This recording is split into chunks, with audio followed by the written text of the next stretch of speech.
G'day guys, how are we all going today? Cool. I had a great trip down this morning. I've come down from Lake Macquarie, so nice casual drive down, 3.5 hours in the car, listening to Russell Brunson. Great way to get myself fired up for this. Now, I'm one of those annoying people that present. I'm actually going to get you to start with a bit of an activity just to get the blood pumping a little bit. So what I'd like you all to do is actually jump up and just find a person to partner with, please.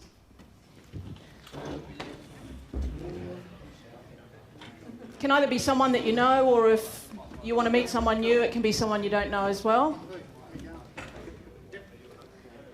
Is there anyone that's left without a partner? Cool.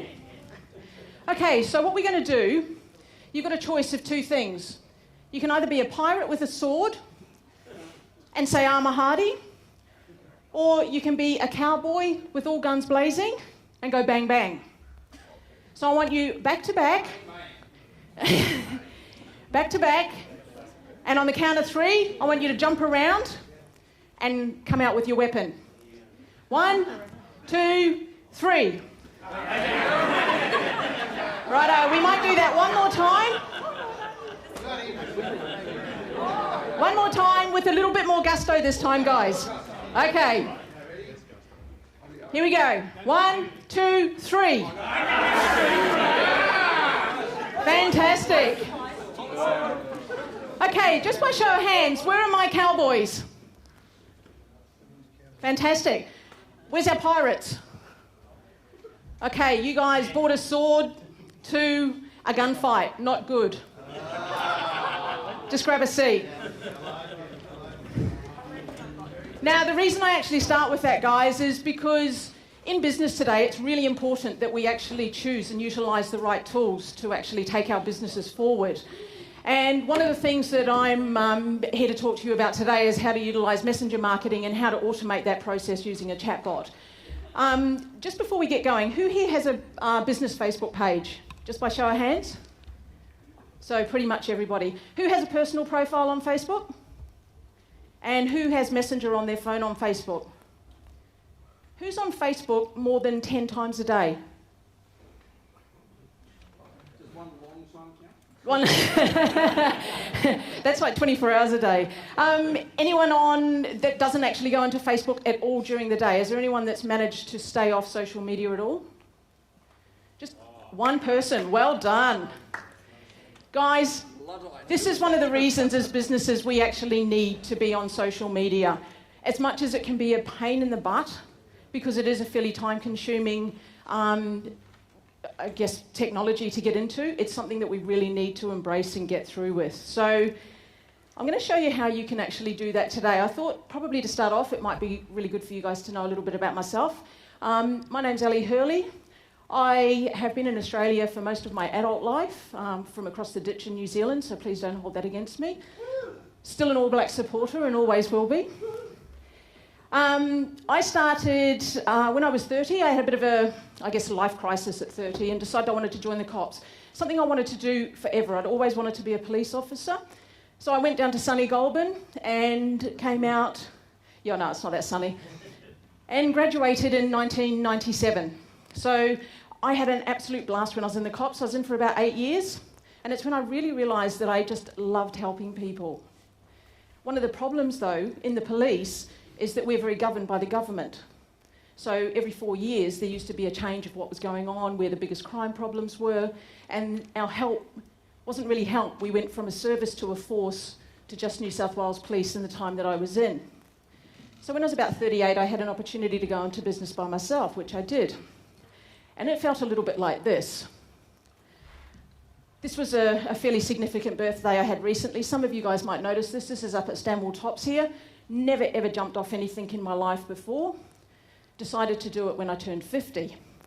Not sure I'll do it again because I got really, really motion sick while I was up there. But I found as I was sort of getting everything prepared, I was really calm, didn't have any problems at all. But as you can see, we're just about to leave the ground here, and everything about me was pulling back. There was no way I wanted to go over the side. Luckily, I had a guy that was taking me, so I had a guide, which is no different to Steve and Breakthrough for Business for you guys that belong to his business academy here.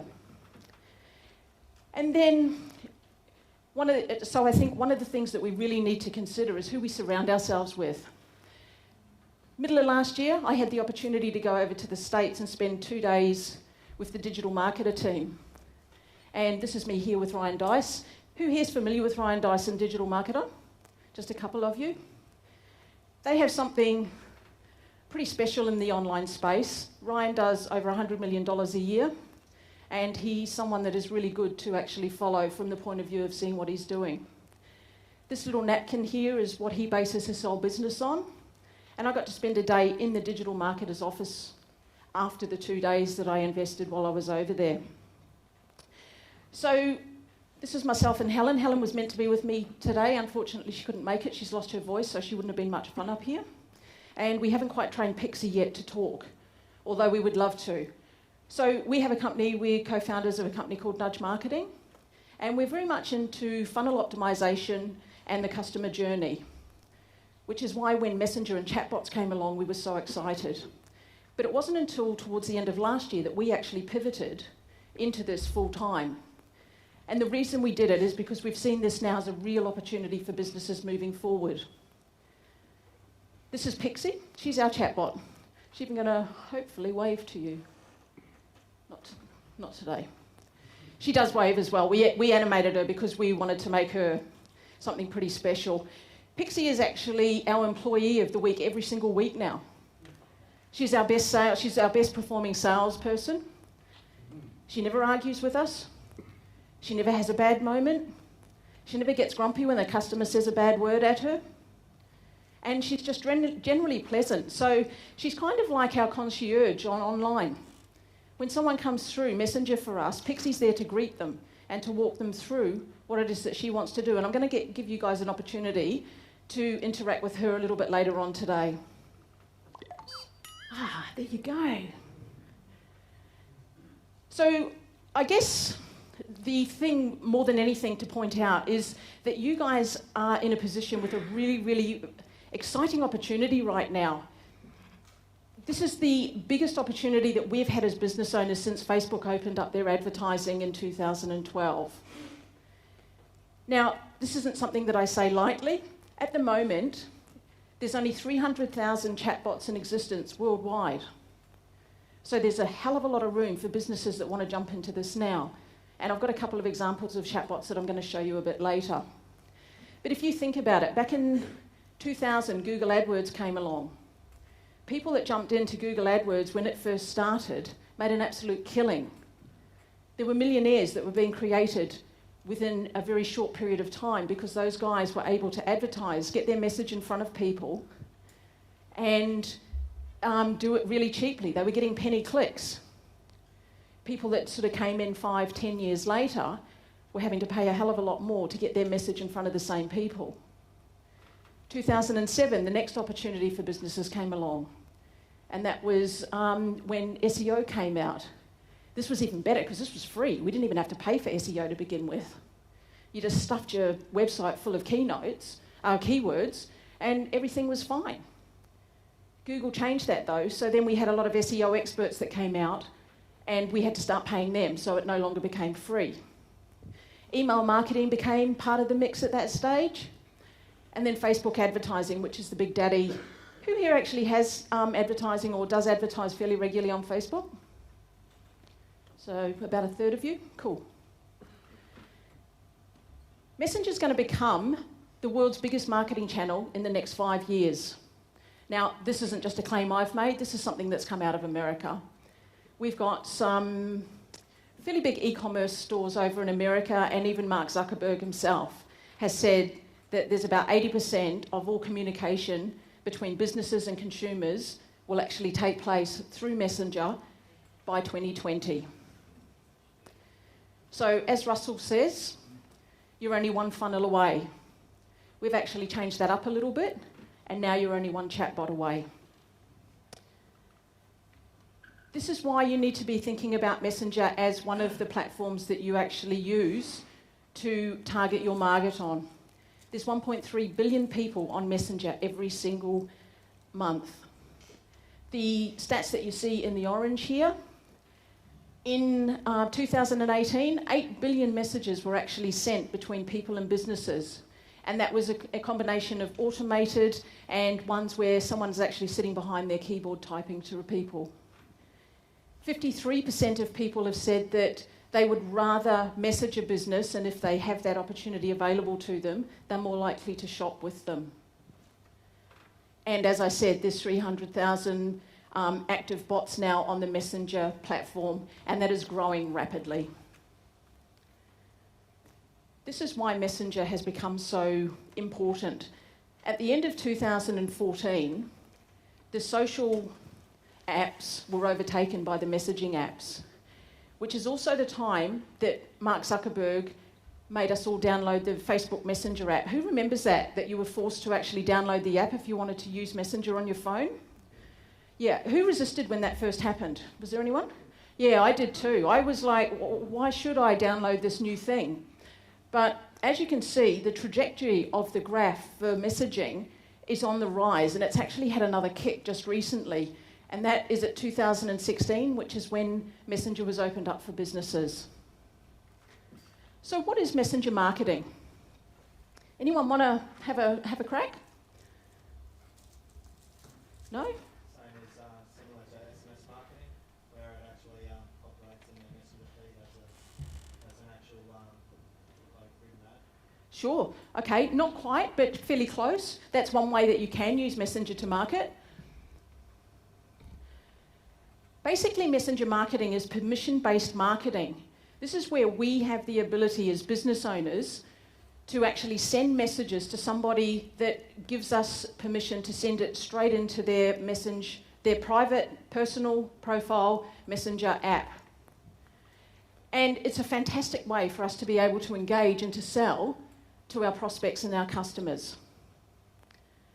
The great thing about it is that we have the ability to automate it, and we can do that using something called a chatbot. Now, basically, what a chatbot is it's software that you can program, and you can program it based on the last person's actions. So if someone pushes a button, you can take them down one branch of a conversation. If they push, if they push a yes button, you can take them down the yes branch. If they push a no, you take them down the no branch. So the great thing about utilising a chatbot and utilising Messenger is it becomes very much a two-way conversation. They almost have control of the conversation. So this is how you actually automate your Messenger marketing. One of the great things about Messenger is, as you can see, there's just so much happening, and something really exciting happened in Australia this week because payments are now available for us here. We personally use a software called ManyChat, and with Stripe integrated into it, you can actually take payments, and the whole transaction can take place within Messenger. So for businesses, especially those that have got those impulse buy price points, this is going to be a game changer for you guys if you take it up, because people aren't going to have to leave the environment of Messenger. This is like Farmville coming to life. Mark Zuckerberg wants us to stay within his sort of little Facebook universe, and it's happening more and more. Some of the things that are happening overseas already is that, Ubers are being used through Messenger. Takeaway can be ordered, so you just pick up your phone and you can either use Uber Takeaway or you can just ring a shop. If they've got this all attached, push the button, pay them, and the delivery comes out. It's a fantastic way to collect data about your customers. And there's tons and tons of things that it can integrate with, so it's just a really, really easy and simple way for you guys to actually put some stuff in front of your customers. Why would you actually use Messenger marketing, though, instead of all the other tools that are out there? Why wouldn't you use a sword at a gunfight, so to speak? One of the biggest reasons, who's got a CRM and who does a lot of email marketing here? Who has maintained an open rate and click-through rate that's been fairly consistent over the last 12 to 18 months? Has it increased at all, or has it stayed fairly consistent? Pretty consistent. Cool, okay. Do you have any idea what sort of percentage you're getting? 68. Fantastic. That's like that. Yeah, that's very high. Might have to have a chat to you about what you do for your marketing. One of the biggest reasons is that email's crowded. I don't know about you guys, but this is my inbox at the moment. I've got over 10,000 unread emails in there, which is probably not the best thing to be telling people as a business owner, but I do have one business account that I clear every day. Everything else just sits there, and at the end of the month or at the end of 2 months, I'll just do a mass delete and don't see any of those. Whereas with my Messenger, I never ever don't read an email in there or a message in there. Another reason is that people are starting to get a little bit tired of opting in on landing pages. What you've got now is they know that they can go here, they know they need to put an address in. Some people will actually go, well, okay, if I put this in, I may get what I want on the next page, on the thank you page. So they'll give you a bogus email, you end up with data that's not relevant, and you can't do anything with that. Another reason is that on Messenger, it doesn't actually feel like you're opting in, and this is something that you'll get to play with shortly. So in Messenger, it actually pre-fills based on information that you've already given Facebook, which is great because with 2 clicks, I have someone's email and their phone number. And the best part is that's actually my real data. Can you go back one second? Yep. I have their email address here. Okay, that's the email. That's my email address that I've used to sign up for my Facebook personal profile. Are you the person receiving the... I'm the person receiving this email in this regard. So if I was to... Pops up. And it pops up, yeah. It pre-populates. And we all have to put a phone number in now with Facebook to be able to verify that we're a real person. So that information is actually stored within Facebook as well. I don't have that data in ManyChat to begin with. I have to actually ask you to confirm that that is the data, that is the email that you want it to go to, but you also have the opportunity to change it if you'd like to. Messenger marketing is completely mobile optimized. Last time I had a look, we were getting around about anywhere between 68 and 80% of our traffic's coming through mobile initially. People still aren't purchasing on mobile. The majority of purchases are still being made on desktop, but this is going to change as we're able to start driving more and more sales through something like Messenger. But this is all global web pages, and it's up over 50%, 52.2% all pages everywhere around the world is now shown on mobile first. And as I said, it's real data. No more fake emails, no more fake names. The person that you're dealing with is the real deal. So why would you use Messenger marketing over, I guess, your traditional funnels? Who here actually has a funnel set up that they've got traffic going through on an online funnel of some sort? A couple of you, so not too many. Just to get a show of hands, what sort of businesses do we have in the room here? Who has who's a service-based business? Okay. And who's brick and mortar? A couple of brick and mortar? Okay. What other sort of business types do we have in the room? Anyone just selling online only? Yep. Mixture? Okay. If you were to build a funnel out, and this is just a really simple funnel online, you've got to deal with lots and lots of things. Now, I've stuck the website on the very far left-hand side there because in all reality, a website isn't actually part of your funnel, but some of those pages you do need for people to be able to come through. You have to have your privacy, you have to have your terms and conditions, some sort of contacts. So you do need some sort of website-y thing in the front there. But then you need your landing pages, you need your upsell pages, and you need your thank you pages. Each of these pages need to be pixeled with either your Google Analytics pixel, your Facebook pixel, LinkedIn if you're into that, Twitter, like all the gazillion pixels that you need to put onto it. Once they go into your funnel, you then need to be able to get more information out to them. And with the traditional funnel, we always ask people for their name and their email, and then we send stuff out to them by email. But you can't just send one email out to them because chances are they're not going to read the first email, or it's not going to be enough to get them over the line. So you need to have a series of emails, so you have a sequence of emails out there. Then you need a payment gateway. Then you need your analytics because you need to be able to see, using the data, what's working, what's not. And then once you've done all that, that's sort of your first 4 or 5 touches. It takes between 11 and 16 touches these days to get someone to do something online. So you need some retargeting content. You need your videos. You need your more website pages. You need your tracking and your targeting in place for these people. That's all got to be pixeled. And we all get lost in this quagmire of all this stuff that we've got to be doing, all this technology that's got to be put together. And 9 times out of 10, it's why people stop. It's why people actually give up online, because it's just too damn hard. It takes up way, way too much time. You know, we didn't get into business to sit behind a computer and put a whole lot of stuff together. We got into business because we either wanted to help people or we have a service or a product. We're a tacticianer of some sort, and that's what we want to do. But unfortunately, part of being in business is that you have to market that business as well. Great thing about Messenger is it's dead simple. All you need is some sort of software to create a chatbot.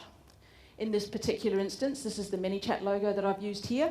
That's ManyChat.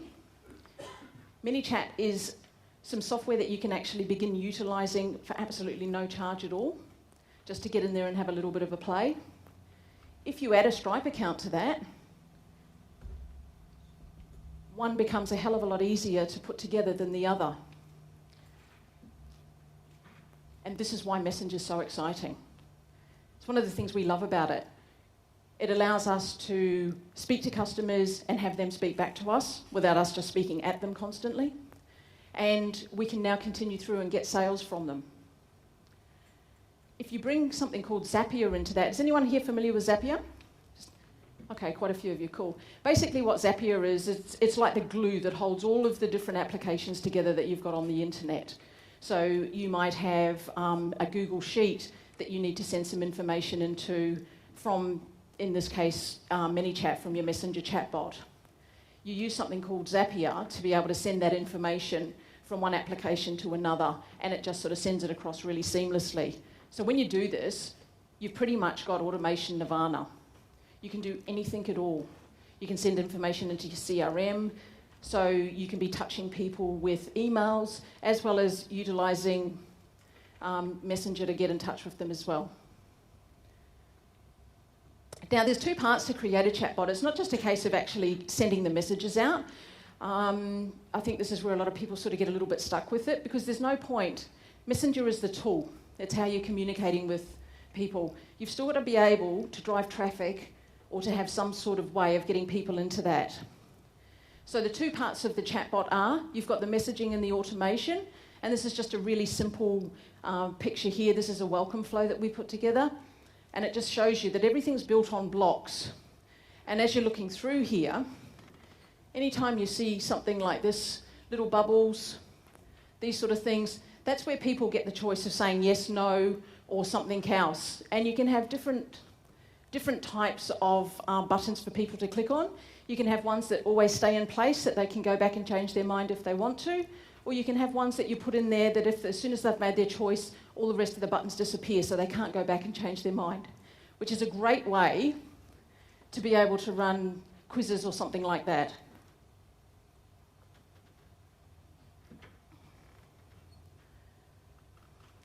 And then you need growth tools.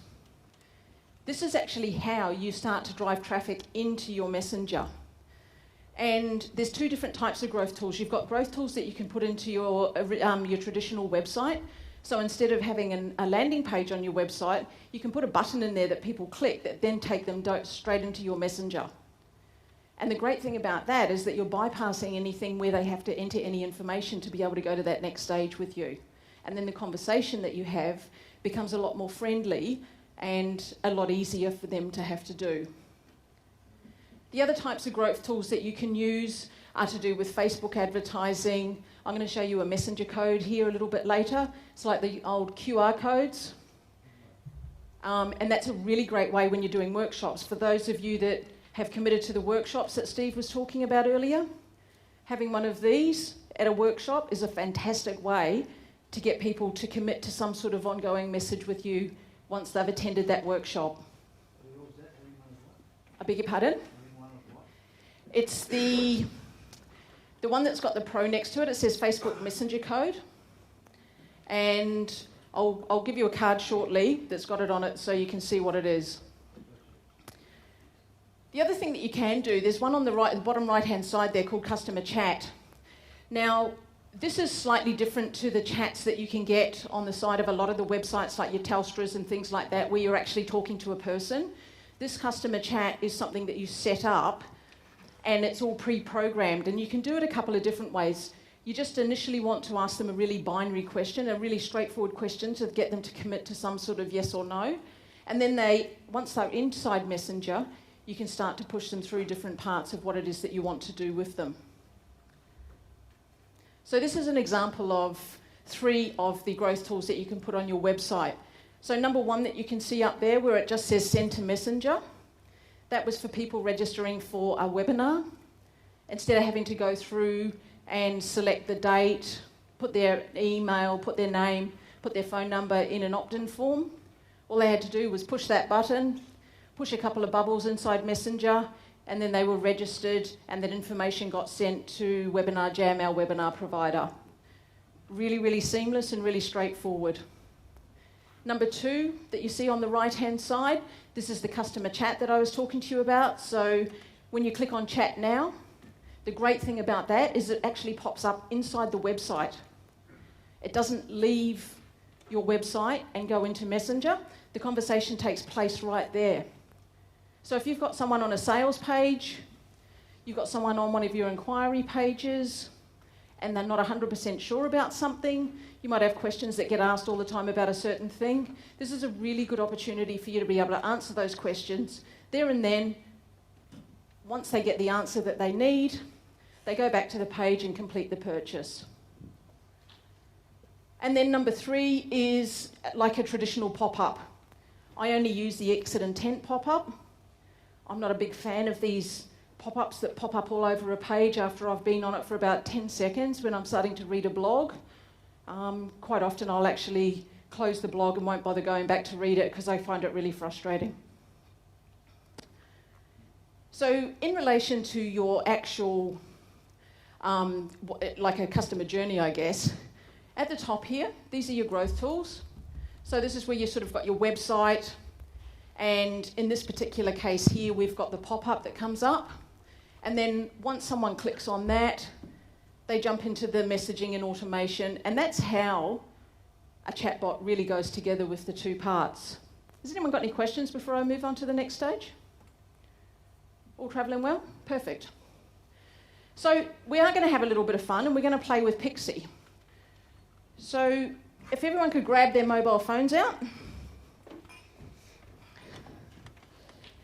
And you need Messenger for this, yeah. Otherwise you might have to watch the person's next door. And if you go into Messenger,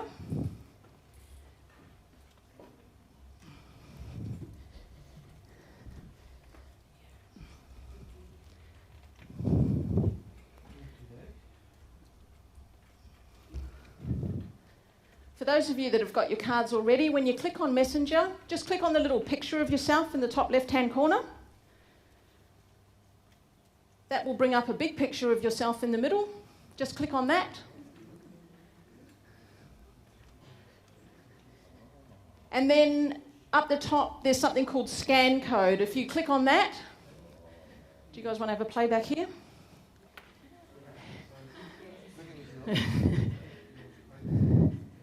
You guys got yours? And then what you need to do is, once you've clicked on your picture there, then just click on scan code, and now scan the picture that you've got there in front of you. So just hold that underneath. Click on your picture in the middle there, Phil. Now click on scan code up the top. Now hold it there. Is anyone else having any problems getting in? Sorry? You don't want to push anything? Yep. So if you get to Nudge Marketing, just click on the Get Started button down the bottom. As you guys are going through that, I've tried to make it a little bit playful for you. I've actually personalised it slightly for you guys. So this is one of the growth tools that I was talking about that's really beneficial if you're running a workshop. Even if you're doing something online, you could be doing a webinar. This can be shown anywhere, as long as someone is given the instruction of what to do. Different places that I've seen them where they've been used really effectively are at like trade shows, exhibitions, just wanting people to get in. It's a really quick and easy way to do it. One of the downsides with it at the moment is very few people actually know that this is something that you can do, which is why we actually created these little cards. We got these for like 35 bucks at Vistaprint. So it's not even our business, it's a Facebook group that we have for chatbots, but it's how we use this to demonstrate what you can do with something like Pixie. So just have a little bit of a flick through. While you're going through, I'm just going to pop down and, yep.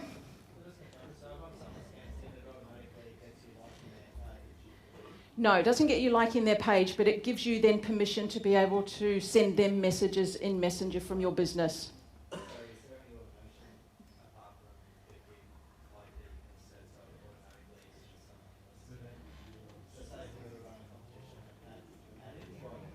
Yes. Yep.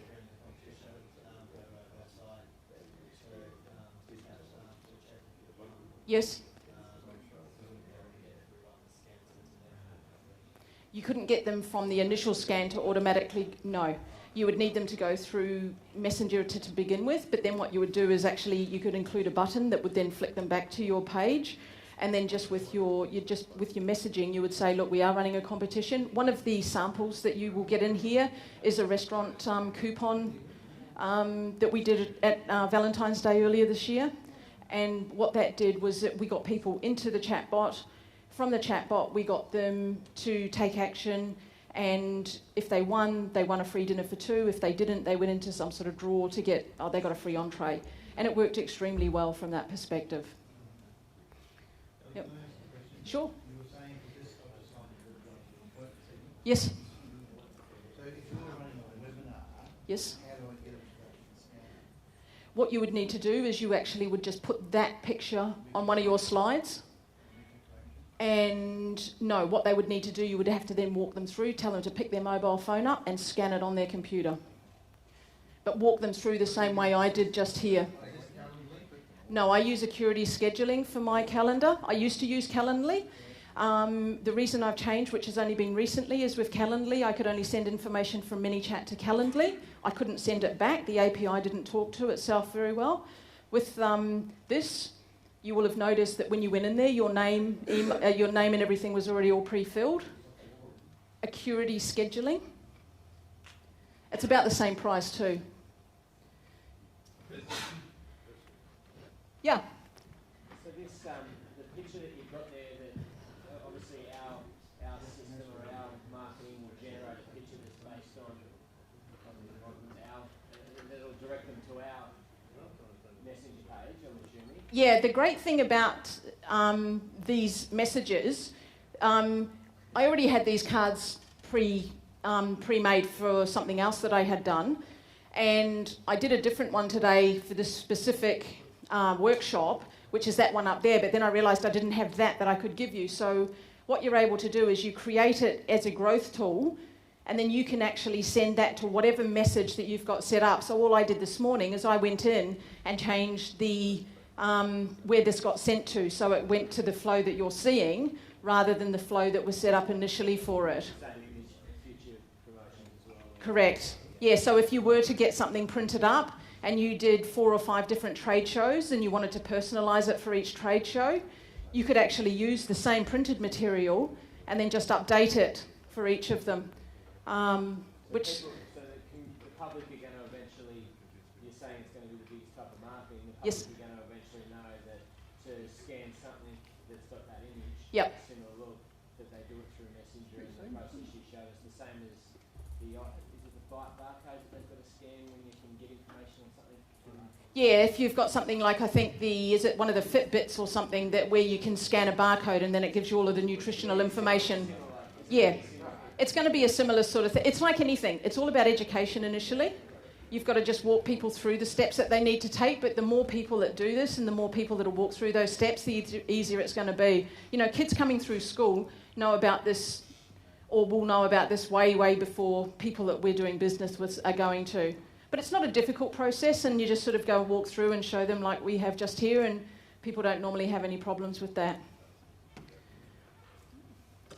So just a couple of things to talk to you about in relation to the flow that you've gone through. Is there anyone that hasn't actually gone through the flow or hasn't watched somebody else go through the flow?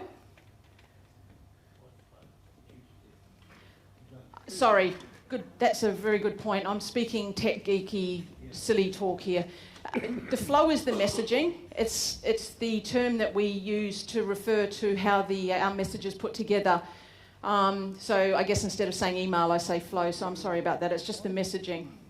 So a couple of things to point out in relation to that is it's a great way to pre-qualify people really, really quickly. You can ask questions without sort of appearing pushy or without making it sound like you're sort of digging for a lot of information about them. And I think as Phil's done here, he's gone through the book appointment. And did you find that intrusive at all, or were you happy just to keep pushing the buttons and didn't have any worries at all about that? Yeah. And the great thing about it is that when he then went into our scheduling software, he didn't have to put his name in. He didn't have to put his phone number in. All he had to do was confirm the time that he wanted to have that appointment. And then that information gets sent back to ManyChat via Zapier for reminder messages that get sent out an hour before a meeting. So what it's doing is it's reducing the amount of no-shows and stuff like that you have. Who here runs meetings on a regular basis with customers? Yeah, so this sort of thing is really good for that. Do you have some sort of follow-up system for them where you actually send them out some sort of reminder? Yeah. Yeah? You ring them? Yeah. Yeah. Yeah. What we've found is that this actually just stops people not showing up. It's really beneficial from that point of view. It's dropped our no-show rates to negligible. We're getting probably between 90 and 95% of people actually turn up for calls that we have booked now, which is really good. So there's 3 keys really to make a chatbot rock.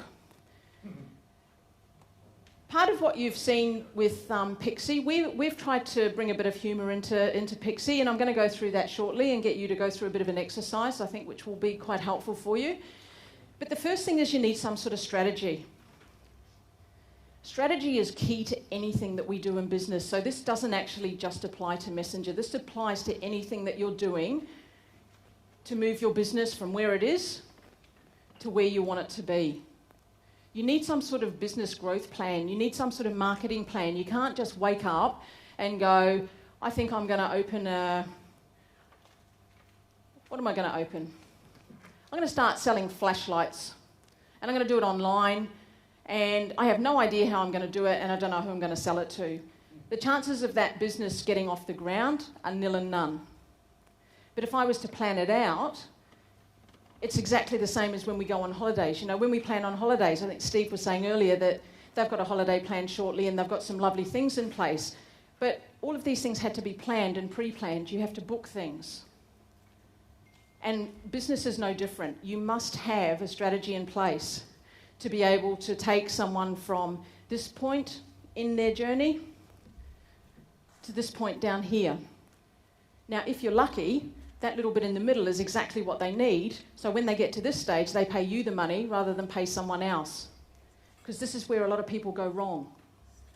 They'll give a ton of information, but then they don't actually ask for the sale, or they don't have that call to action that gets someone across the line and they get the money. So many times with clients that I've been working with, they will start a conversation with somebody, they will have a consultation, they'll maybe have a follow-up consultation.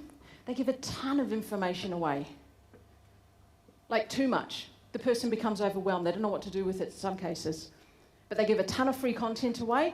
Then when it comes time for the actual sale, these people have either decided, no, I've got enough out of them now, I don't need to pay them, or they go and pay somebody else. Which is really frustrating. It doesn't need to be that way. So with your strategy, clarity always precedes progress. Now, there's a lot of people out there that say, get it done, get it out there.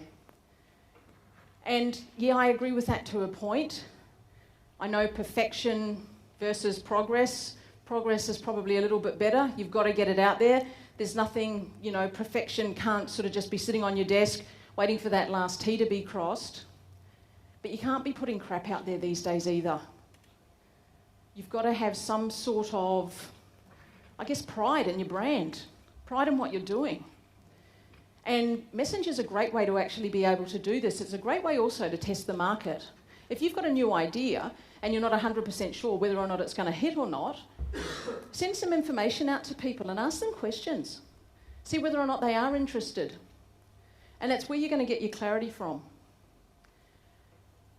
So a customer journey looks very much like this. We start down in the bottom left-hand quadrant here, which is where we have to get their attention. This is where we've got our social media posts. It could be where somebody has referred us. It could be where people are driving down the main street and they see a sign to your store. It could be that you've advertised in a local paper. It could be that you're up on here, you're doing your workshop, so you're on stage actually delivering to people. Once you've got someone's attention, they need to become aware. There's 3 things that awareness falls into. They become aware that they have a problem that they need to solve. They become aware that you have a solution that will potentially fix that problem that they have. And the third one escapes me. I'll come back to that one. Then we move on to turning them into a lead. And this is where we actually start getting some information from them. So we are giving them some information in exchange for something from them. The old, slow, traditional way would be to run them through some sort of online funnel to get their details. Or if it's something where you've been referred by somebody else, it could be just a simple business card or an introduction with a phone number and a name. Once you've got their details, you need to engage them in some way, shape or form. The engagement is where your content comes into play. And this is where a chatbot really stands on its own. One of the biggest problems that we face these days as business owners and marketers is actually getting people to consume our content. The next biggest thing is getting them to take action once they have consumed that content. So for the exercise that you guys did earlier with Steve in relation to the workshop or the webinar that you're going to run, and some of you have committed to those dates, that's fantastic. When you're actually putting those together, or even for you guys that are sitting here, if you don't go out here and follow up, you've done part 1, you've consumed the information that Steve gave you, the next stage is actually actioning it. And with a chatbot, just with that sort of gentle nudge constantly, sort of that little nagging voice to remind you that it's time to get your room booked or get the software sorted out for your webinar. It's a great way just to keep people moving, because if you can get them to continually consume your content, they're eventually going to come round and need that next bit of the puzzle which you will provide for them. That's when you get into the conversion stage. So you've given them that piece of the puzzle and they're ready to give you some money because they want to now take their game to the next level. Not everybody has an ascension model. Not everybody has upsells or products that they can move people into. If you don't, it doesn't really matter. That could just be getting a review, because that review then becomes content that you can utilise to start driving people in the bottom end again. So it's just a case of really identifying and working out all of the different touch points that you have with the customer.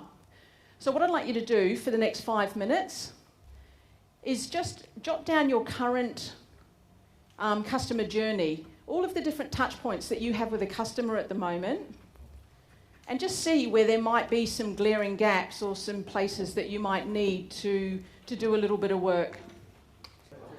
How's everyone going with their customer journey? Has anyone got any last final questions?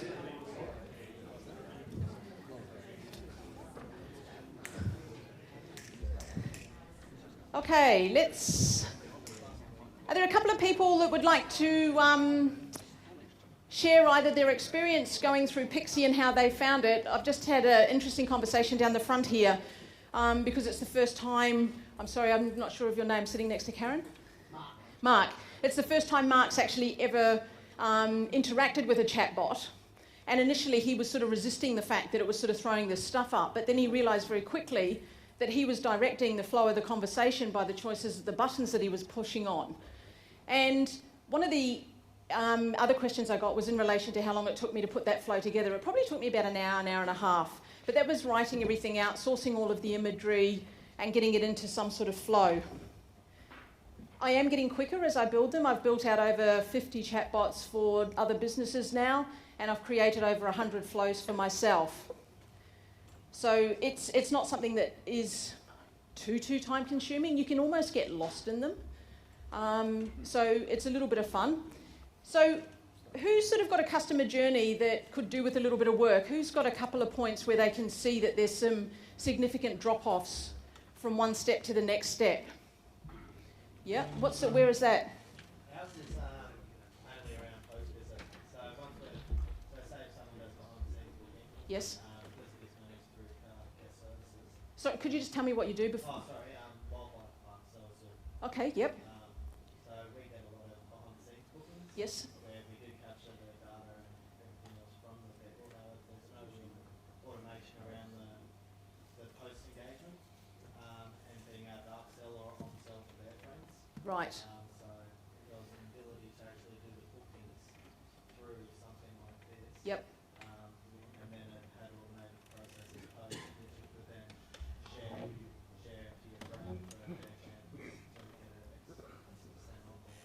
So with the coupon type thing that we were talking about earlier, yeah, and there's a couple of examples that I'll show that I'll just remind me when I'm going through those, because I think even in relation to getting reviews from people that have been, a chatbot's a fantastic way to do that, and I'm going to show you one of the reasons that's so good shortly. Anyone over here who's got a customer journey that might need just a little bit of work? Yep. Just could you just tell me brief? We've got a heating and cooling business. Yes. And the biggest thing for us is no follow-up after some of the contacts are made or something's done. And so a lot of time during the whole course of the contact, we don't follow it up enough. So are you actually converting them, going out, doing the job, and then just that's it? So they just... Most of the time we convert them, but the ones that we don't, we're not following up. Sure, okay. There's lots and lots of things that you could do in relation to that. Do you have a CRM that you're currently utilising? Is it just a time thing for you at the moment?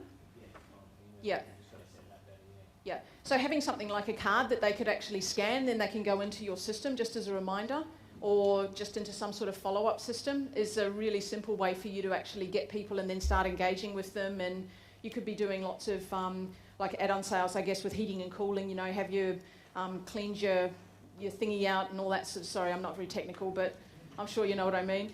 And so there's lots of little add-ons then that you could look at adding as a sort of an annual service that you're doing with people, because if you could just get one customer to buy one more thing from you, you've got the potential of doubling your business. And I'm going to go into this a little bit more after the break.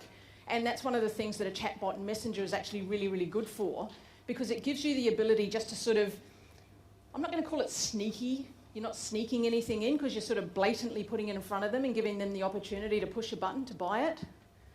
But it's just that sort of that one click or that next click upsell that gives them the ability to go one more step in your journey with you. And the longer that you can hold them in their journey with you, the less likely they're going to go and try and source some other information from one of your competitors online.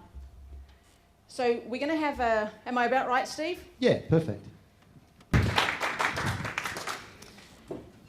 Okay, guys, so there were a couple of questions that I had, and I probably should have touched on this a little bit earlier. One of the great things about Messenger is that it sort of snuck in under the radar as far as businesses go. Who here could actually tell me when Messenger was made available for business? Who thinks it was 6 months ago? 12 months ago? 18 months ago? 2 years ago? Who has no bloody idea? Okay. One of the great things is this actually came about in April 2016 is when Messenger was first opened up to businesses. So for the last 2 and a bit years, those of us that actually jumped in early, and chatbots then came in at the end of 2016. So just to give you a little bit of a backstory, when I first saw it come out, I thought, am I going to get involved with this? And my initial reaction was no. And the reason is that in 2015, I, with about 500,000 other people, jumped into Periscope. Who here knows of Periscope? Who here actually knows what Periscope is? It was the live before Facebook Live was made available. And there was Meerkat and Periscope, the two that sort of went side by side. So Meerkat, as much as I love the name, didn't like the yellow, so I went with Periscope. And I spent quite a lot of time learning how to utilise it, driving people to it, building my audience, getting on there doing lives every single day. And unfortunately, that's fine.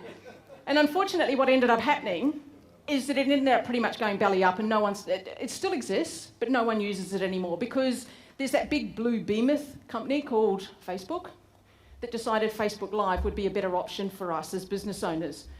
So when I first saw Messenger, I wasn't totally convinced that it was something that was, or a chatbot.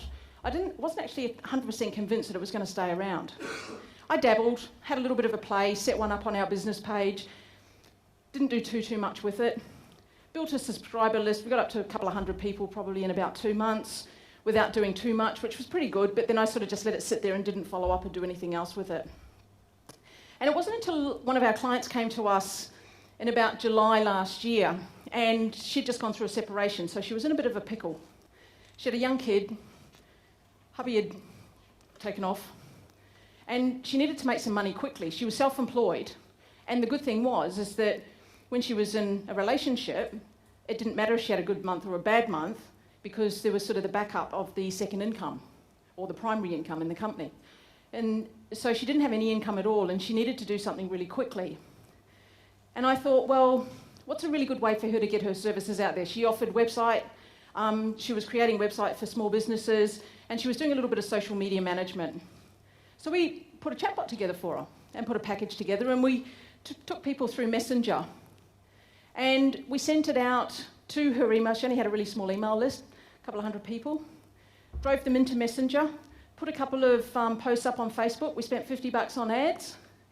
She converted 3 people within about 4 days into some sort of ongoing subscription where she was managing their accounts on an ongoing basis.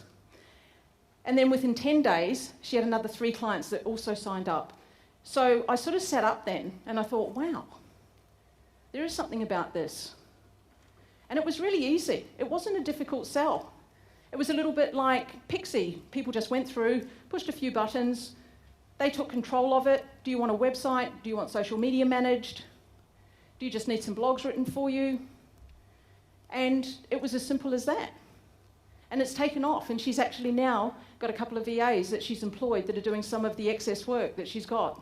So she went from being someone that was completely and utterly stressed, not really sure where her rent was coming from, to somebody that is now running a fairly successful business with a couple of VAs working for her over in the Philippines. So Messenger really does work, and that was, I guess, the turning point for me. And that's where we sort of jumped all in. And when we pivoted from, I guess, being business growth specialists and funnel optimization into messenger marketing and chatbots. And we haven't looked back either, because what it's done is it's given us that pointy edge into the market as well. And I think it's one of the things that I heard Steve mention when he was talking about your workshops. You know, one of the biggest things that we can do as businesses is be really, really clear about our messaging. And it's one of the things that we're going to be going through in this next section here. So, just before we get into, I guess, the chatbot and some of the results and stuff that you can get, I thought it would be really important just to go through the different stages of the customer journey with you and show you where that these fit in with it. So we have the top of the funnel, or tofu, which is your awareness stage. This is where you're actually putting content out. It could be a social media post. It could be an article in a local paper. It could be a friend of yours giving you a recommendation to somebody else that they know that needs your services. But it's where someone becomes aware of you. So this is sort of the section down the very bottom of the customer journey. It's the attention. You've got to get their attention somehow. And then you go into the awareness. And this is where you're actually now starting to drive some awareness in relation to the issue that they have. So the problem that they have, or the desire that they're after. And this is the type of place that you do that. From there, you go into the middle of the funnel. This is where you actually want to acquire them as some sort of customer. You want them to take that next step with you. You want to be able to, rather than rely on them getting in touch with you, you have the ability now to drive the conversation or instigate the conversation and get in touch with them first. So this is the middle of funnel. So this is the section through here. So literally they become a lead. It could be that they sign up to your Messenger and they become a subscriber in Messenger. It could be that they opt into a form on your website, so you have their email address. It could be that they give you their business card. Lots and lots of different things, but it's some way that you're able to then actually get in touch with them rather than you having to rely on them getting in touch with you. Then down the bottom we have the engagement. And this is where we then sort of start to go into the conversion as well. This is where you're at the bottom of the funnel. You've pre-qualified people throughout this different stages, and you've got them down into the point where they actually are becoming some sort of paying customer and hopefully a brand evangelist, someone that's going to, toot your horn on your behalf. Does anyone have any questions about the customer journey before we go into the next stage and how you can use this with Messenger? No? Cool. Okay. Who here is in business because they just like being in business? A few of you? Okay. Who's in business because they want to make money? Why are the rest of you in business? At the end of the day, money's what makes the world go round. And it's what gives us the opportunity as business owners to be able to maybe help more people if we want to in some sort of foundation. But without having that sort of exchange of something, it could be a barter card, it doesn't have to necessarily be money, I guess, but there needs to be some sort of exchange.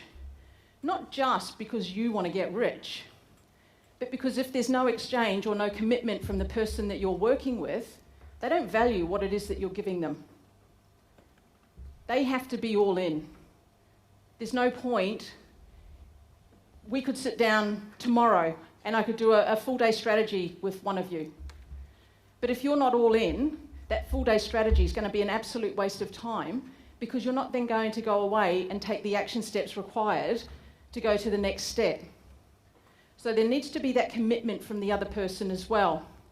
One of the things that we've found that has been fantastically beneficial with Messenger is the ability to increase any one of the 4 things that you need to increase your business growth. So you guys might want to write this down. You've got L, which is your leads. That's your initial leads at the very beginning. Without leads, no business is going to survive. The C is your customer. So these are the people that actually are giving you some sort of money. M is your margin. So if you're selling a physical product, there's a specific margin that you've got. There's a potential maybe of being able to increase that margin. And F is your frequency. So this is the number of times that people purchase from you. These 4 factors are what make up your business growth potential. The reason this is so important is if you were to double the leads at the front end without doing anything else to any of the other 3, you're automatically doubling your business growth potential.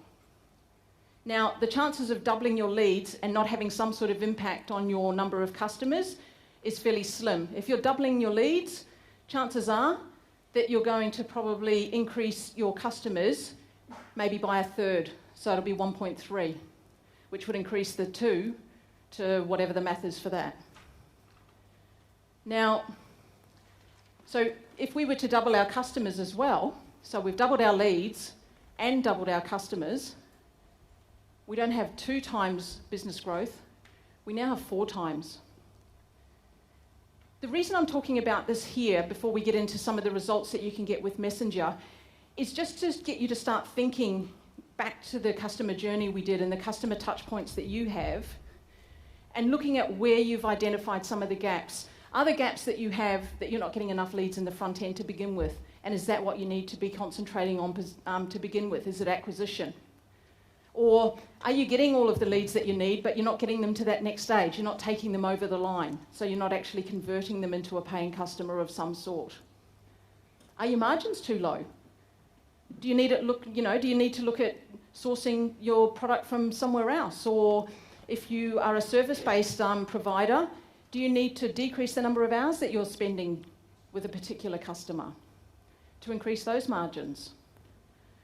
Or is the frequency completely dead? Are they like a one-time buyer and then you never ever see them again because there's no follow-up? A little bit like you have with your cooler, yeah, so with that no follow-up at the end.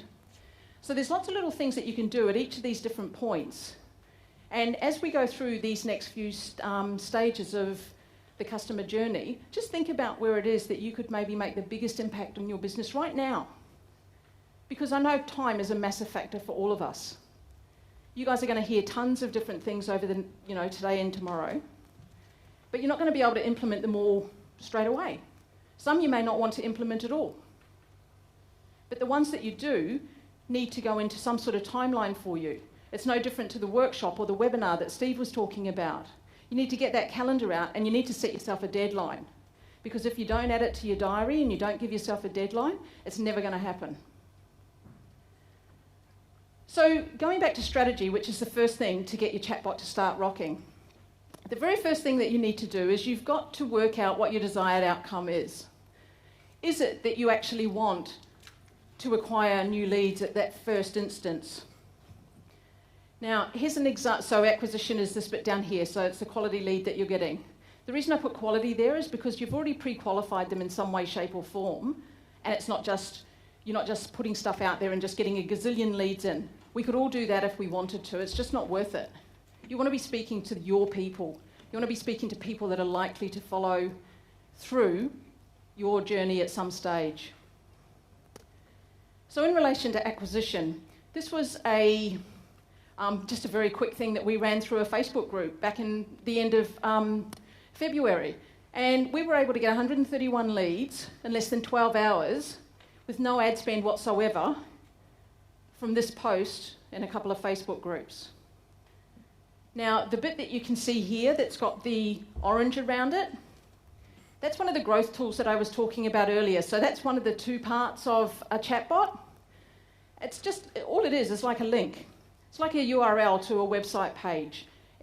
But instead of going to a website, that link goes to a specific message that I have set up inside Pixie to deliver these blueprints to people. So it's a really straight, there's nothing major, there's nothing magical about this post. It was just a post that was put up, and in less than 12 hours we got 131 leads for zero cost. And these are our people because they're in groups that are interested in messenger or chatbots. So that's acquisition. The next one is engagement. Who here writes a blog or has a vlog or puts content out on a fairly regular basis? So I show quite a few of you. How many of you know what sort of stats you're getting in relation to that content? Are people actually reading it? Are people seeing it? Are people engaging? Only 2 people?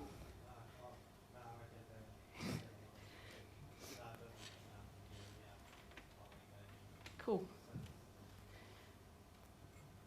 Engagement's critical. There is so much information on the internet these days that it's almost mind-boggling.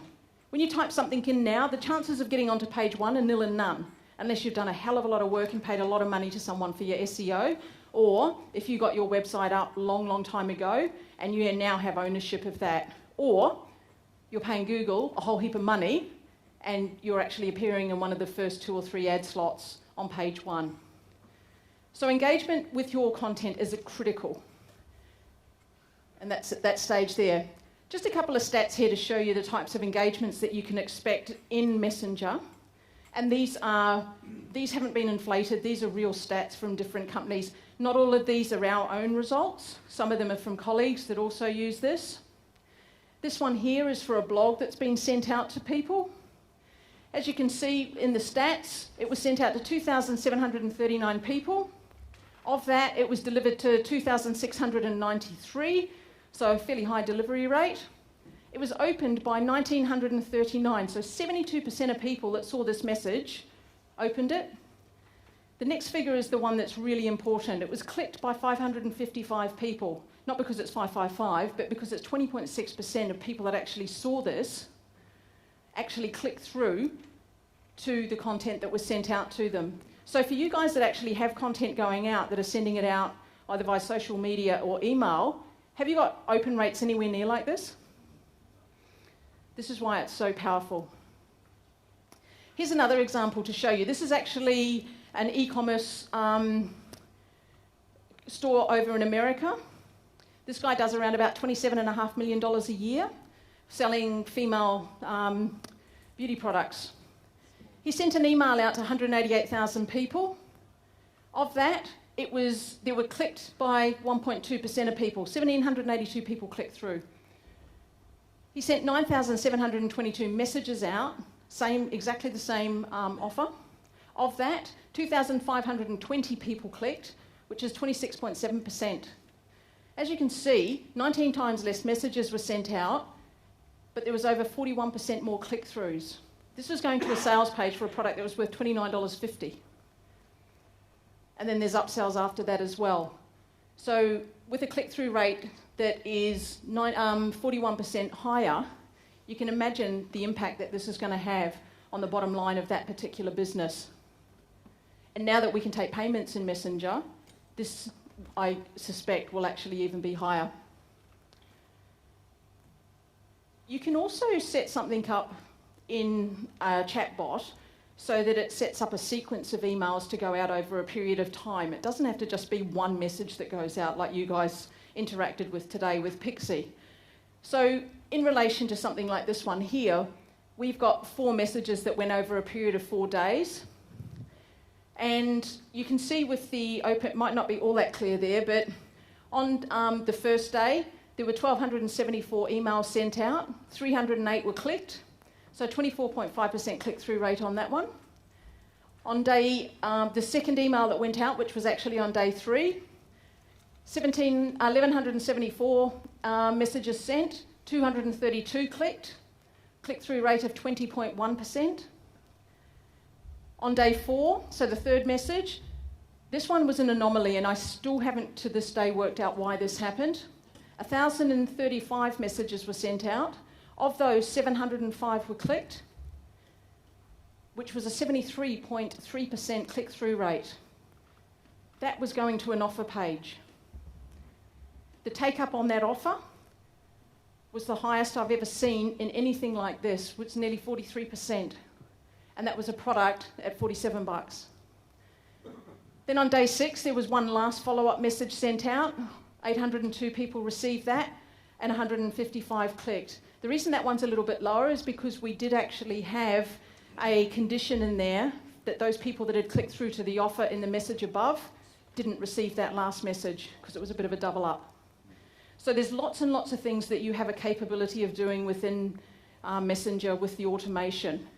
You can tag people, so you can then sort of pre-qualify. So if you're needing to send some information out, we've got Ken, the Mr. Whippy Man.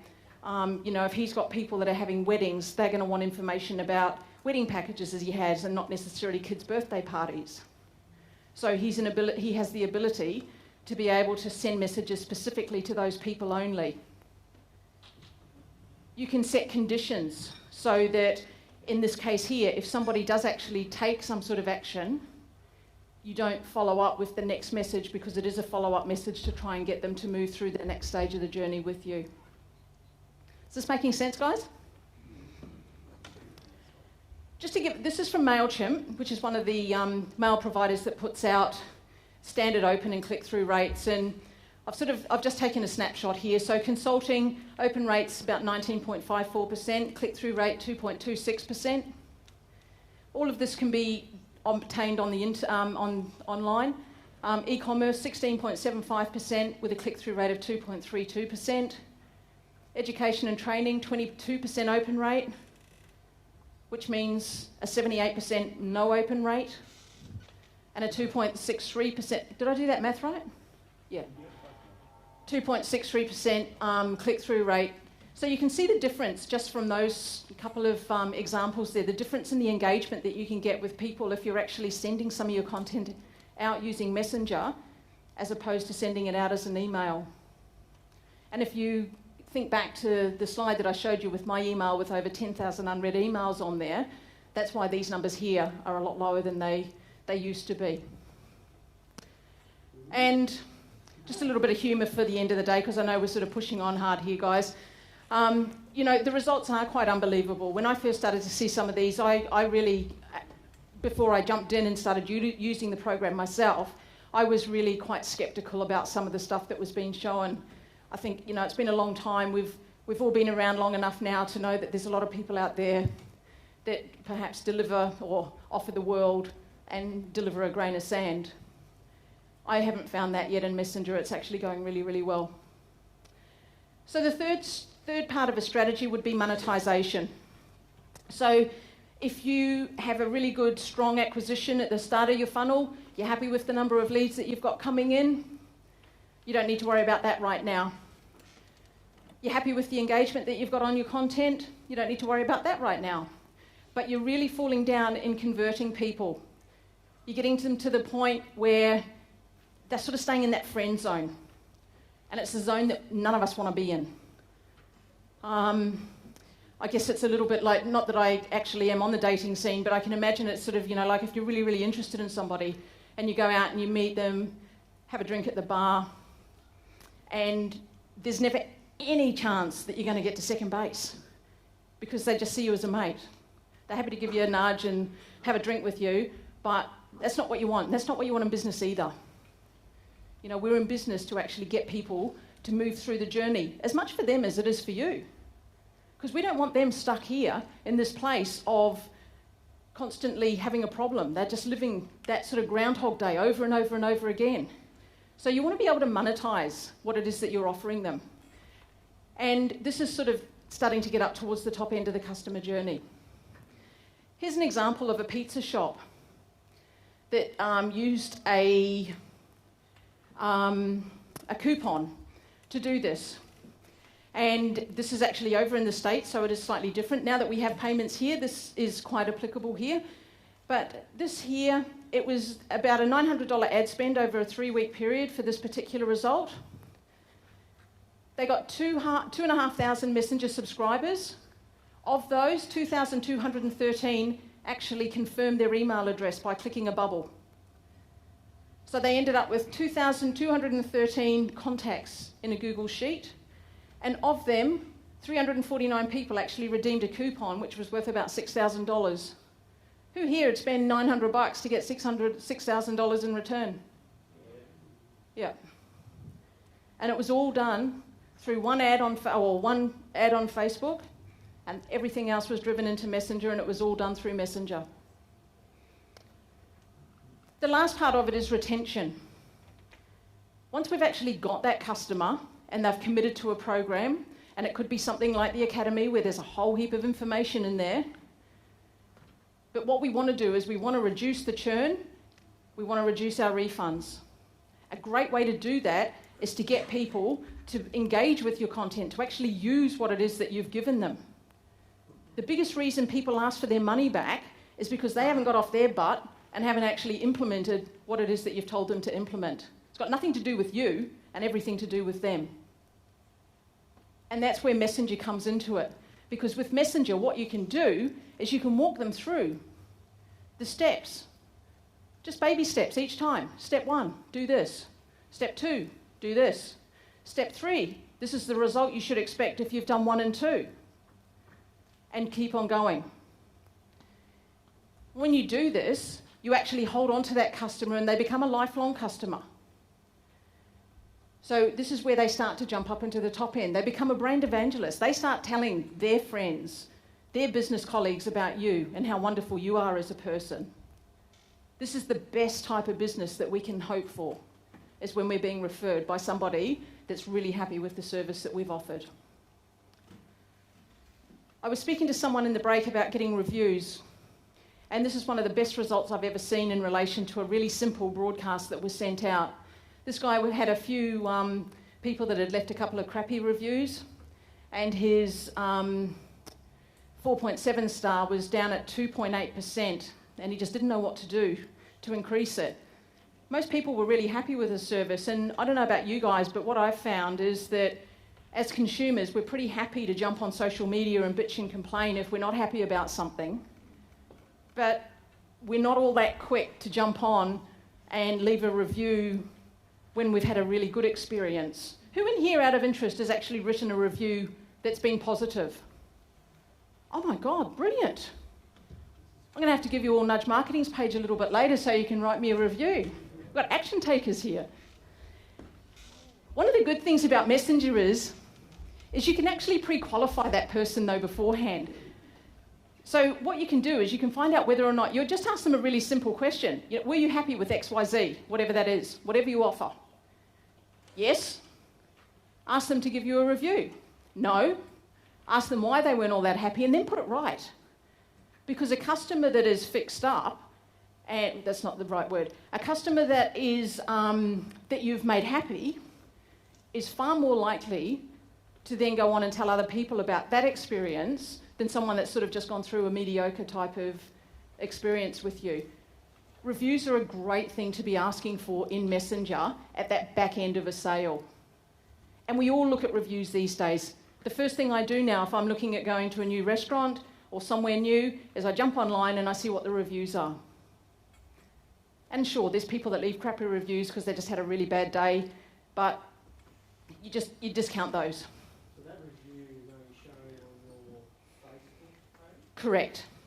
But you can also link this. I've seen other people that have linked this into their Google review system or TripAdvisor. I know a lot of people that are using it to get their TripAdvisor up if they're in sort of travel or that sort of thing.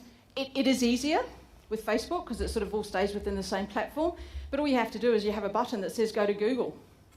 And not everybody is happy to leave it on Facebook. You know, so you could also give them the option. You know, would you prefer to leave a review on Google or Facebook?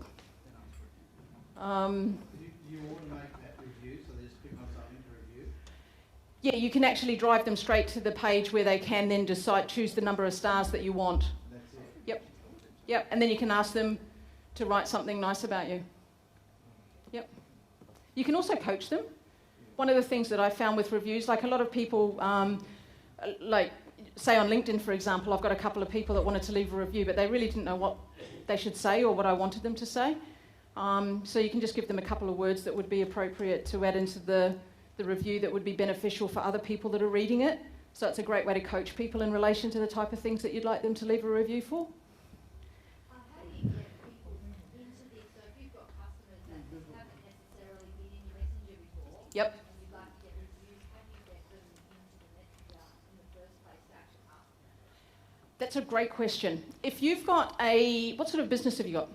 I've actually got a life coaching business when I'm about to go into a cafe health food as well. Okay, cafe health food is going to be a lot easier to do than the life coaching, because what you can do is you can actually have a couple of little signs set up around the shop. Are you going to be doing online or have you actually got a physical location? Okay, so you could just have a couple of things set up. You could have little cards like this where you actually have something, we'd love to hear what you think. As I said at the very beginning, with Messenger, it is permission-based marketing, so people have to opt into your Messenger before you have the capability of sending a message back to them. You could, if you've got a database of people that you're going to be sending stuff out to, you could include a link in that could either then drive them into Messenger or take them straight into the review system. I'd be inclined to go via Messenger because then you can sort of coach them through what it is you'd like them to say, and also find out whether or not they were happy before you send them off to leave the review. So you would say, for example, you had a card like that that was sitting there and said, we'd like to know about your experience or whatever it is. Yes. They scan that in, they go into Messenger, and then it comes up with the question, and then you direct it to the review. Correct, yeah. And then one of the buttons that they click, so with that I would actually use a fixed button rather than a quick reply button, so it's always there for them should they choose to go back and do it at a later time. That's getting a little bit more technical, but all that sort of information is stuff that you can find fairly readily online. Yep. So the top 10 uses for chatbots in business. Customer service is a great one. If you've got half a dozen or a dozen frequently asked questions that you're finding that you're actually answering every single day that are taking up a huge amount of your time, where it's sort of a back and forth conversation with people. They're either sending you an email and want some sort of question answered, or they're ringing the office. If you've got an event coming up and around event times people always want to know about parking, they want to know the location of the event, they want to know the time of the event. What you can do is you can create a whole lot of pre-formatted answers based on the types of words that they type in. So this is where it starts to get a little bit more technical. But basically what happens is if someone types in the word location, you have a message that will pop up and it will tell them where the location, or you might want to confirm, are you after the location of the event? Yes, no. Yes, here's the location, and off you go. Lead generation. Again, a really, really simple way to get people's details. As soon as they click on the Get Started button, or as soon as they interact with you in some way, shape or form on your business messenger page, they have given you permission, loosely, to contact them back. Our rule of thumb is that every time you message people, you get them to engage with your chatbot very quickly. So you ask them, you might let them know that you've got some new content coming out. Would they like to see a copy of it now? Yes, no. If they say no, you've still got the ability then to give them some sort of other instruction or some sort of other information. You could then say, okay, is it that the content's not anything that you're interested in anymore? Would you like to unsubscribe? You can actually be as well, not blunt, but you can sort of give them the opportunity to actually unsubscribe. But you're pre-qualifying the whole way through and giving them the opportunity to drive the conversation. It's great for showcasing your products and services. We were talking about this with your bags a little bit earlier. There's a couple of different ways that you can do this. You can do it with a list, which has got 4 different little pictures with descriptions and a little subheading.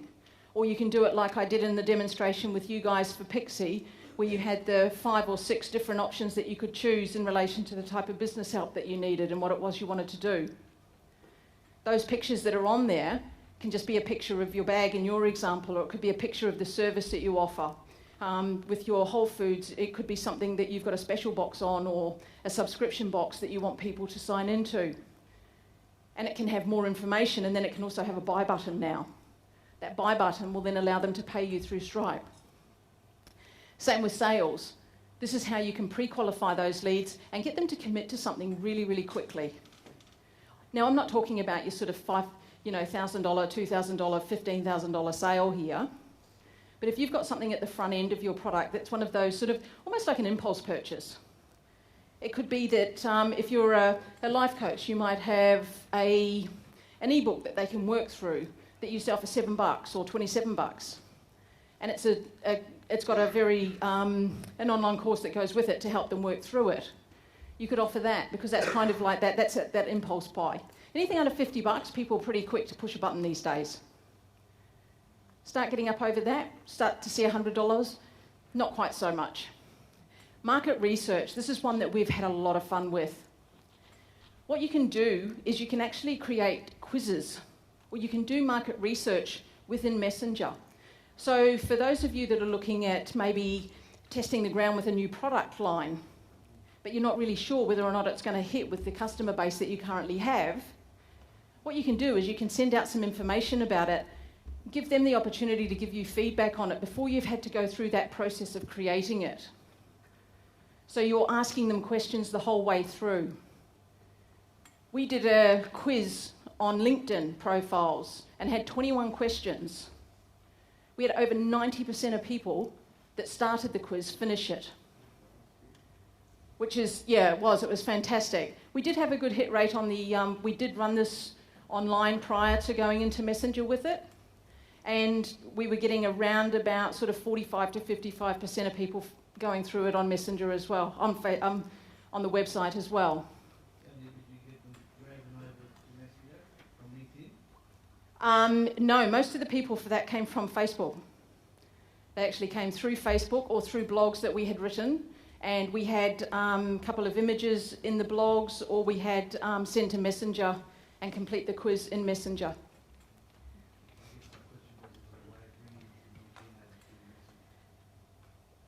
It seems to be a little bit difficult at the moment. There's a couple of times where I've posted and tried to use the ref URL, and I've even put it through Pretty Links. So I've changed the link from a m.me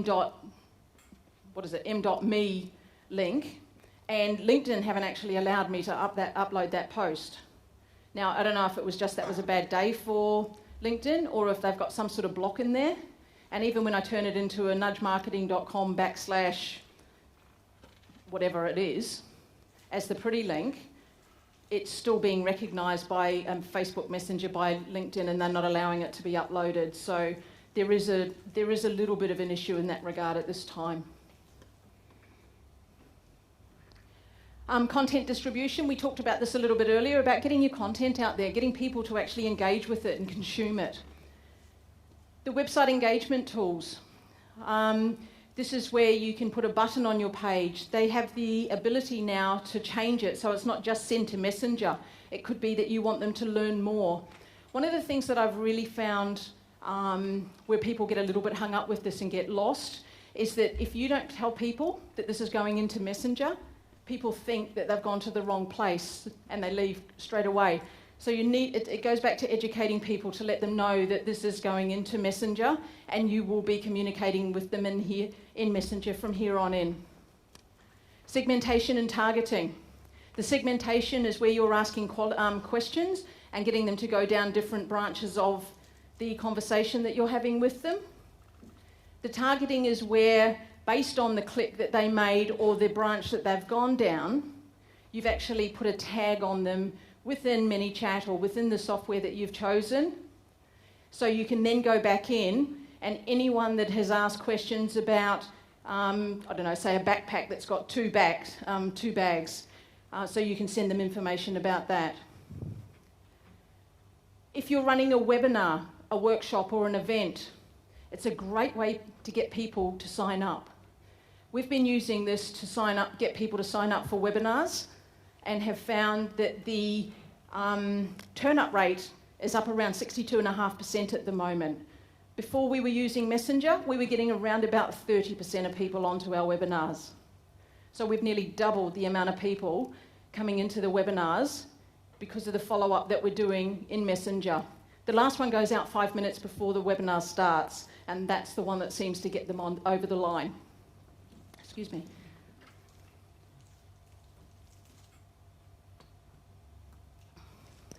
And then the last one, quizzes, competitions and surveys. So with competitions, you could run a competition whereby they need to answer a question, they need to share something with a friend, or it could be a coupon that you want them to be able to have the ability to come in and claim. All the sorts of things that you can do through Messenger. So these, we have found, have been the top 10 users for chatbots so far. The next thing you need to do is personalisation. How am I going for time? Sorry, Megan? Okay, so personalisation. So you've already met Pixie.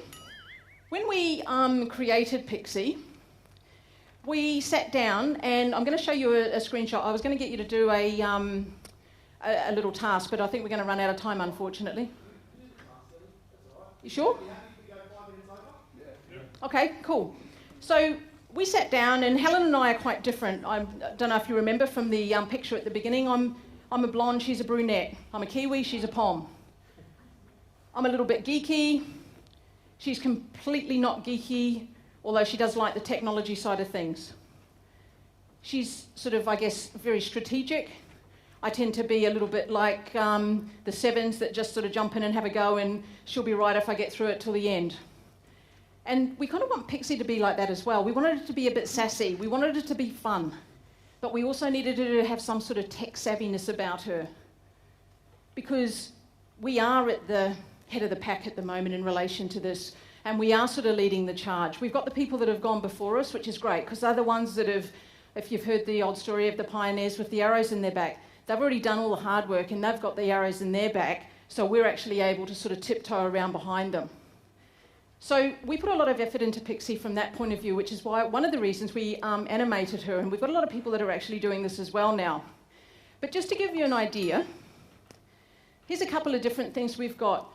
We recommend that you do let people know that it's a chatbot that they're talking to, or some sort of assistant. So, for example, this is Lexi. This is Dr. Jay-Z's online assistant.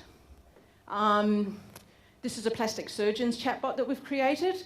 And he didn't want it to be like a chatbot because he didn't want that sort of computerised type of thing, but he needed to know that it was like an online assistant.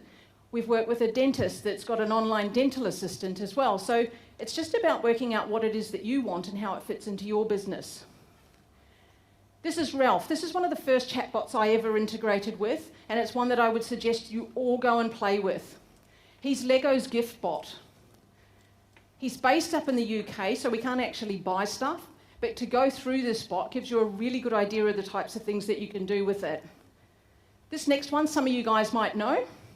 We've got Peter. This is Otto. He's got a little bit of work to do still. Otto's not quite finished, but this is Ultimate Paintball's online Master Chief. I'm not sure what you're doing with the rest of them. Pete, have you worked out? Oh, the body's got to be a bit more muscular and it's got to have camo, but the VAs are working on it. They'll get there.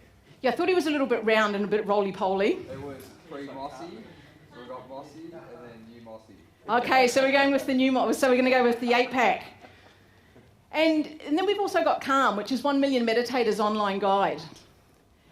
So what we decided to do was, I don't know if any of you guys have ever heard about someone called Donald Miller, his story brand. Well worth having a look at if you get the opportunity. He's big on creating that story around your brand and your personal message, and we've kind of borrowed this from him. So what we did is we just wrote down a ton of different words that described us, our company and our brand and the types of things that we wanted it to portray. We then went through and we identified what we wanted to be the most obvious thing about that character. What the second most identifying character was, which was in contrast to number 1. And then we all have a non-negotiable trait. That's really important because that's that thing that no matter what happens, you've planted your flag and you're not going to deviate away from that. And then what flaw do you have? Or what flaw is your chatbot going to have? People love stories. People love the fact that they can relate to you as a human being because it's the flaws that we identify with more than it is the 8-pack, Pete. So just for a couple of minutes, guys, just on a piece of paper, just on your paper there, if you were to create a chatbot, what would some of the characteristics of that chatbot be? Just a couple of minutes. Who's got a couple of traits they'd like to yell out? Share with us. Obnoxious. Obnoxious? Is that your flaw? That's his flaw. He's obnoxious.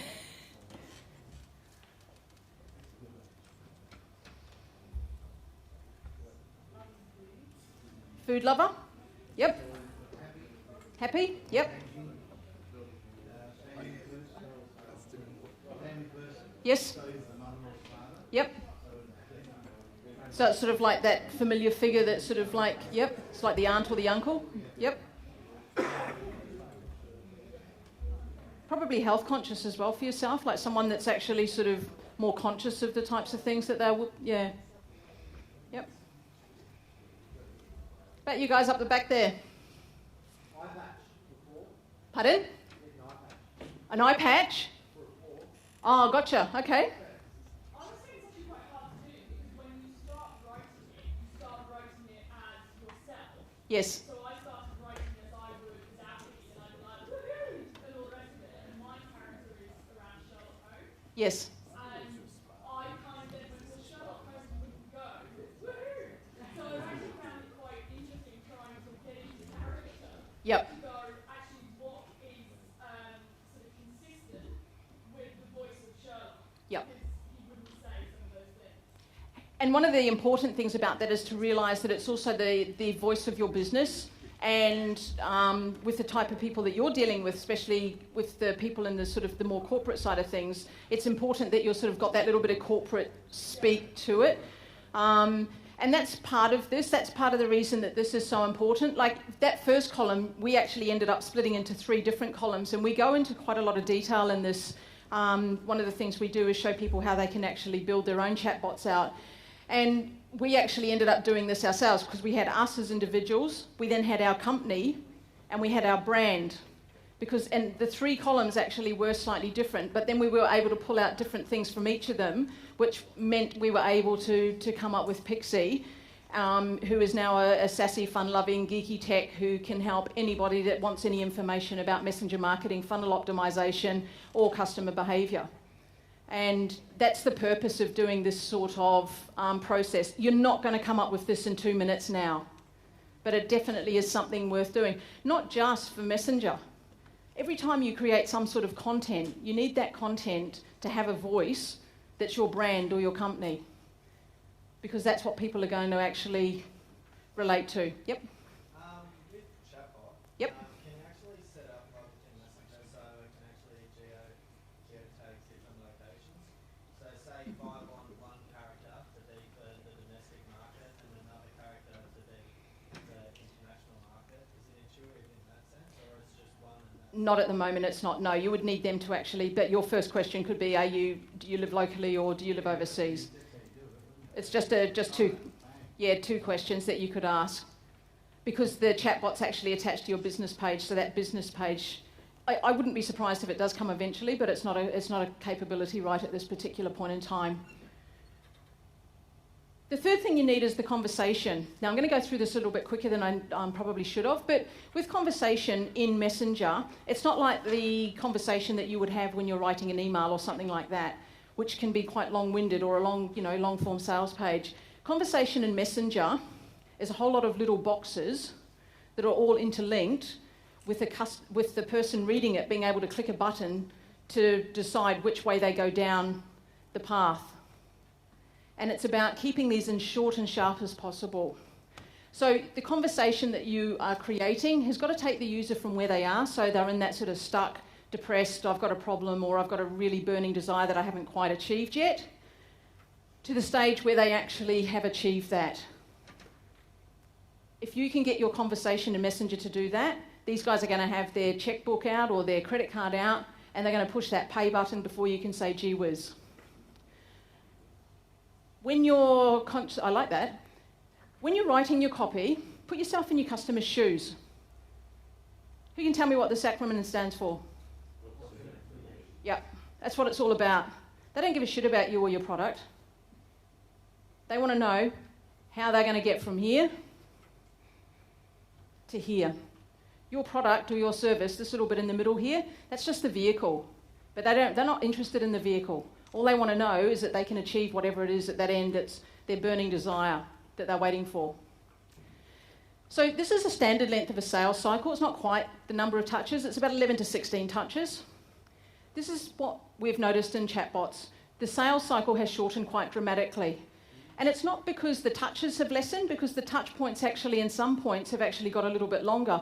But what it is because it's all in one platform, it happens on a far quicker basis. It's not that you're relying on them going to a website to read your blog or going to email to read an email. Everything is actually being done within the Messenger platform. And your conversation is more personalised and you're able to pre-qualify them a heap faster. The one big mistake that we've seen people make with chatbots is the messaging. So if it looks like this, it's not going to cut it. That's sort of old school long copy and a very one-way conversation. You want it to be nice and short, a little bit like what you saw with Pixie earlier. So Messenger style conversation is short and to the point text blocks. Steve, do you give people the slides at the end of this? Yeah, sure, if you're able to give them out. Perfect. Use emojis as often as you can. People see images way more than they read words. Use all the mediums that you can. There's text, there's images, there's video, there's audio.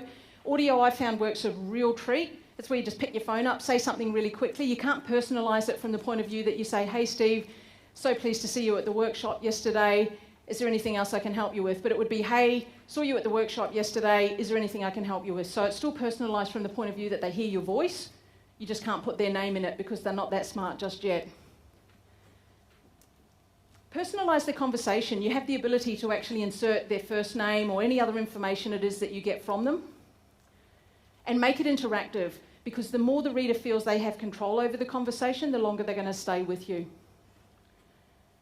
One of the most important parts is to actually go back and check. Just look at the data. See where people are dropping off in a conversation. All of the data's there for you. It shows you the click-through rate, the open rate, all the way through each of the different blocks that you've got in there. If you get to a block that drops to 0, you know that your messaging's wrong in the block before that because people have just stopped using it.